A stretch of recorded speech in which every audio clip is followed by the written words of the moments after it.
semprot mesinnya rusak. Nah, jadi alhamdulillahnya masyarakat masih bisa dikendalikan pada waktu itu. Ada yang sudah menyampaikan kita bakar saja pemadamnya karena percuma. Nah ini jadi apa yang disampaikan itu memang pada waktu itu sudah berapa kali diutarakan, kalau bisa per kecamatan ada satu. Karena apa? Jarak tempuh dari Bandingagung ke Simpang Sender, apalagi kalau itu terjadinya di Kota Batu, ya mungkin sama seperti yang disampaikan Adida Budi tadi, apinya sudah padam, pemadamnya baru sampai. Jadi ini mohon untuk jadi perhatian kita, karena di sini mohon maaf Bapak Kepala Pariwisata, karena tadi katanya mewakili Bupati di sini untuk menjadi perhatian. Yang kedua, kami untuk ke depan kalau bisa forum seperti ini ditambah anggota dewan, karena yang menentukan anggaran dan sebagainya adalah mereka. Eksekutif kan hanya sekedar menyampaikan ini yang harus kami lakukan, ini yang harus kami lakukan. Tapi penentuan terakhir adalah di anggota dewan. Nah, sementara kita di Dapil Ranau ini, kalau saya tidak salah ada 12 kayak ada 12 anggota dewan di Dapil 2 apa ini? 10 ya. Nah, 10. Nah, ini mungkin akan lebih bijak kalau seandainya di antara mereka juga kita libatkan dalam hal-hal yang seperti ini. Sehingga aspirasi kita apa ini bukan hanya cukup sampai di sini, karena yang terjadi selama ini adalah seperti itu. Kita sampaikan jawaban ya nanti kami tampung, pada akhirnya ya sampai hari ini ya seperti yang sampaikan di Nabu tadi, mungkin sampai besok tidak akan terjadi. Itu yang pertama. Yang kedua, berkaitan dengan pariwisata, kami mohon maaf Bapak-bapak, Ibu-ibu, kami ini bukan orang pariwisata. Jadi kami ini berangkat dari pendidikan. Tapi ada bahan perbandingan bagi kami untuk pariwisata, dan ini sudah sangat lama sekali kami amati.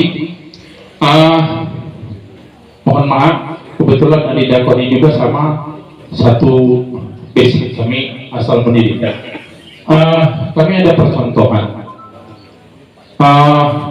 di daerah Jogja yang selama ini kita sudah saling mengenal pariwisata mereka. Kami pernah masuk di Kabupaten Gunung Kidul, satu tiket dengan 19 pantai itu hanya 15.000 tiketnya. Itu satu pantai.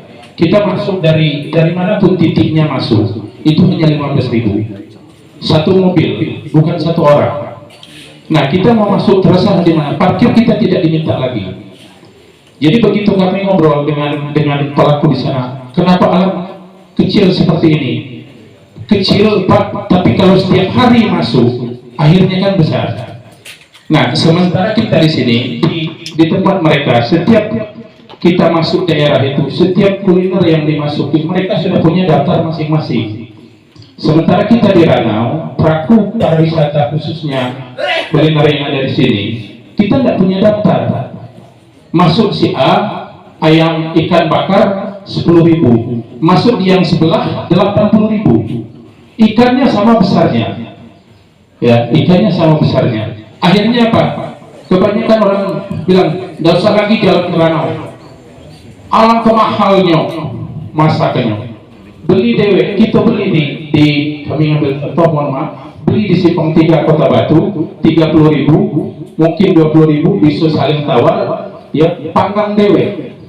Nah, itu yang menjadi salah satu PR kita. Kalau bisa kami mohon kepada pariwisata ke depan, kita buatkan sehingga orang itu masuk, seandainya mereka masuk ke wilayah Danau, oh kami mau mampir ke sana karena kami lapar. Mereka sudah lihat daftar saya, kalau dompet saya tipis, begitu lihat daftar mereka pas. Nah, cukup ya, karena apa Bapak Ibu, saya mohon maaf sekali lagi, perbandingan saya seperti yang saya sampaikan tadi, mereka pasang tarif murah, tapi orang semua yang ada di situ sama harganya. Kita masuk banding yang seperti saya sampaikan tadi, antara yang sebelah sini, ya saya ambil contoh, mohon maaf kalau seandainya di sini ada saudara atau apa, Singgah Kudai yang ada di Bandung itu kan ada 2 berarti, mungkin berbeda mereka bahkan, ya antara Dedi dengan Ida. ya mungkin berbeda dengan masakan yang sama. Nah itu yang pertama Pak. Jadi mohon untuk menjadi bahan perhatian kita. Di samping itu apa yang disampaikan oleh Adi dan Dedi tadi, kami sangat mendukung, mohon perhatian pelaku pariwisata. Kami mohon maaf ya ini secara pribadi dengan adanya karena sekarang kita masuk ke selesai pandemi sehingga pariwisata sudah dibuka lagi. Kejadian kemarin banyak pelaku pariwisata kita sudah berusaha semaksimal mungkin seperti yang disampaikan Adida Budi tadi, dengan biaya pribadi untuk memajukan pariwisata Oku Selatan, meningkatkan PAD Oku Selatan. Begitu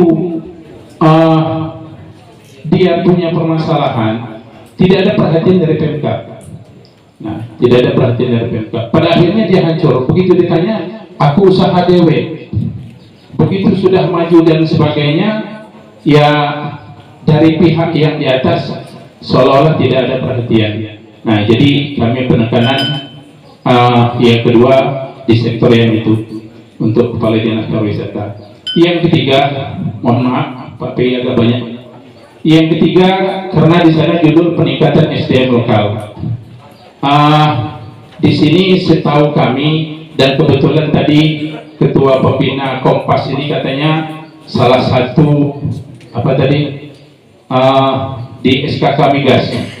Nah, jadi kami selaku dan kita sama-sama warga Ranau, kami pikir salah satu upaya kita peningkatan SDM lokal bukan hanya melalui pelatihan, tapi melalui ilmu.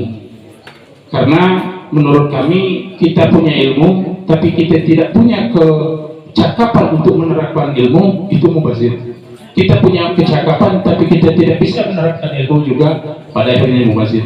Nah, alangkah bijaknya kalau seandainya ada suatu upaya dari Pemkab kerjasama dengan pihak swasta, pihak ketiga melalui komunitas ini juga mungkin bisa dibuka untuk meningkatkan pariwisata kita di daerah kita. Karena setahu saya setiap daerah pariwisata itu tidak ada satu area kunjungan untuk peningkatan wawasan mereka.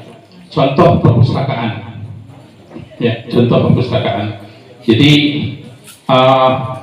kalau seandainya ada peluang, ada jalan yang bisa kami lakukan secara umum boleh, atau secara khusus kami dari pihak sekolahan ini. Di sini ada Pak Nurpala dan rekan-rekan yang lain. Langkah-langkah yang harus kami lakukan seandainya untuk peningkatan hal tersebut. Jadi paling tidak dalam satu kecamatan ada upaya kita untuk mengajak masyarakat yang ada untuk menumbuhkan minat baca di lokasi pariwisata. Nah, di sana kita pasang ini loh pariwisata kita, ini pariwisata kita, dengan buku referensi yang lebih banyak untuk menunjang ketertarikan mereka. Itu yang ketiga. Yang keempat, tadi Kepala Dinas Transmigrasi dan Tenaga Kerja Pak Darmawan menyebut bahwa konsentrasi kita adalah di pariwisata dan pertanian. Nah, kami juga punya bahan perbandingan Pak Darmawan. Daerah kita ini kan banyak sekali masyarakat kita yang punya peternak. Apakah itu kambing, apakah itu sapi. Nah, saya melihat sekian tahun yang lalu di daerah Jawa itu kotoran mereka itu bisa jadi pemasukan. Nah, bisa jadi menambah penghasilan bagi warganya. Nah, saya lihat di Oku Selatan kayaknya belum terorganisir seperti itu.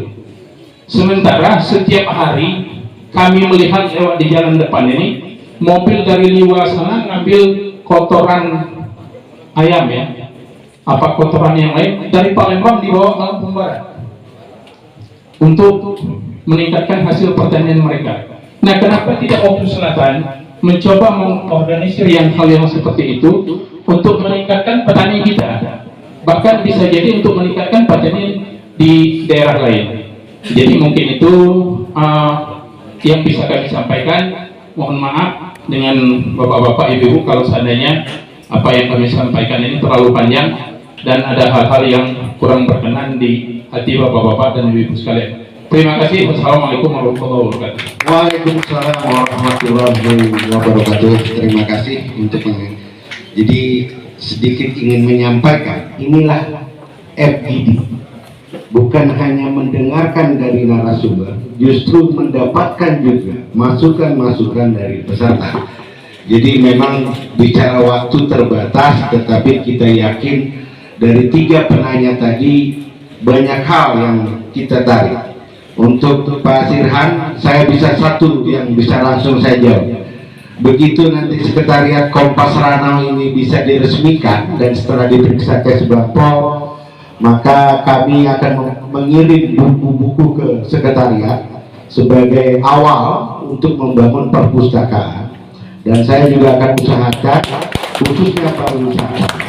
Tapi saya titip buat adik-adik dan teman-teman, bisa datang membaca, bisa meminjam, tetapi tolong dikembalikan nantinya biar untuk terus ke depannya ilmu itu kita berbagi. Sehingga nanti Kompas Ranau tidak hanya peduli tetapi juga membangun SDM. Dan saya siap bekerja sama dengan beberapa kepala sekolah kalau memang nanti diperlukan kegiatan-kegiatan sinergi bersama Kompas Ranau. Jadi itu sebagai mari kita dengarkan tanggapan-tanggapan karena 3 penanya ini mendapatkan 3 juga pertanyaan-pertanyaan dari peserta. Saya kira dijawab secara singkat padat Pak, mengingat sebentar lagi pelanggaran hak asasi manusia. Jadi tetapi kami mohon maaf kalau nanti ada lebih sedikit. Saya batasi sampai 12.30 untuk 3 penanya, tapi kalau belum sampai 12.30 sudah selesai, kita bisa lanjut makan siang karena saya juga khawatir kalau Pak Abu sama melihat jam, aduh saya jam berapa gitu kan. Jadi kami kasih waktu kalau nggak 5 menit lah 3 orang untuk menanggapi secara umum karena hampir semua pertanyaan sama. Jadi monggo Pak Jos kami persilakan.